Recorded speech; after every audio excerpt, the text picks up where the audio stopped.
اعوذ باللہ من الشیطان الرجیم بسم اللہ الرحمن الرحیم والذین اذا فعلوا فاحشۃ او ظلموا انفسہم۔ اس سے پچھلی آیات میں حقوق العباد کا تذکرہ تھا کہ الذین ينفقون فی السراء والضراء، کہ تنگیوں میں خوشحالیوں میں اللہ کے راستے میں خرچ کرتے ہیں، کاظمین الغیظ، غصے کو پی جاتے ہیں، عافین عن الناس، لوگوں کو معاف کر دیتے ہیں۔ اور آگے آنے والی آیات جن کا انشاءاللہ العزیز درس آج سے شروع ہوگا، ان میں حقوق اللہ کا تذکرہ ہے۔ اس میں تو کوئی شک نہیں ہے کہ عالی شان اور عظمت والے اللہ ہی کے حقوق ہیں، لیکن اللہ تعالیٰ نے یہاں پر بندوں کے حقوق کو پہلے ذکر کیا ہے اور اپنے حقوق کو بعد میں ذکر کیا۔ اس کی کچھ بنیادی وجوہات ہیں۔ ان میں سے ایک وجہ یہ ہے کہ اللہ تعالی ہماری طرف سے کسی چیز کے محتاج نہیں ہے۔ چنانچہ کوئی بھی اللہ کا حکم پورا نہ کرے تو اس سے اللہ کی ذات کو کوئی فرق نہیں پڑتا،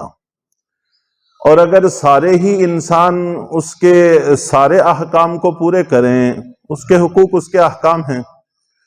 سارے حقوق پورے کریں تو اس سے بھی اللہ کی شان میں کوئی اضافہ نہیں ہوتا، بخلاف بندوں کے کہ اگر بندوں کا کوئی حق ضائع ہوتا ہے تو اس سے بندے کو نقصان ہوتا ہے، اور اگر اس کو اس کا حق ملتا ہے تو اس سے بندے کو فائدہ پہنچتا ہے۔ بندہ محتاج ہے تو اس کا اپنے حقوق کے ساتھ نفع نقصان کا تعلق ہے، تو اس وجہ سے ان کو پہلے ذکر کیا ہے اور حقوق اللہ کو اللہ تعالیٰ نے بعد میں ذکر کیا۔ چنانچہ ایک مسلمان کے لیے ضروری ہے کہ وہ ہمہ وقت تیار رہے، اور ہمہ وقت تیار رہنے کا مطلب یہ ہوتا ہے کہ نہ تو اس کے ذمہ کسی بندے کا کوئی حق ہو اور نہ ہی اللہ کا کوئی حق ہو، اور ہر وقت کوشش کرتا رہے کہ میں حقوق کی ادائیگی کرتا رہوں اور میرے کندھوں پر کسی کے حق کا کوئی بوجھ نہ ہو۔ والذین اذا فعلوا فاحشۃ او ظلموا انفسہم، اور وہ لوگ جس وقت کوئی برائی کا کام کر بیٹھتے ہیں، او ظلموا انفسہم، یا اپنی جانوں پر ظلم کر بیٹھتے ہیں، یعنی کوئی نافرمانی ہو جاتی ہے، ذکر اللہ، تو اللہ کے ذکر کی طرف متوجہ ہوتے ہیں، اللہ کا ذکر کرتے ہیں، فاستغفروا لذنوبہم، اپنے گناہوں کی معافی مانگتے ہیں۔ چنانچہ ایک انسان کے لیے یہ بہت عمدہ وصف ہے کہ اگر خدا نہ خواستہ اس سے کوئی گناہ ہو جائے، کوئی غلطی سرزد ہو جائے، تو فوراً اللہ کے ذکر کی طرف متوجہ ہو اور گناہوں کی معافی طلب کرنے لگے۔ اور انسان میں اور شیطان میں بنیادی فرق بھی یہی ہے کہ جس وقت انسان حضرت آدم علیہ السلام سے خطا ہوئی، اور جیسے ہی احساس ہوا کہ غلطی ہو گئی ہے، خطا ہو گئی ہے، تو اسی وقت سے توبہ اور استغفار کا سلسلہ شروع کیا، رونا دھونا شروع کیا، اور جب تک اللہ کی طرف سے معافی نہیں مل گئی اپنے سر کو آسمان کی طرف نہیں اٹھایا۔ اور ابلیس،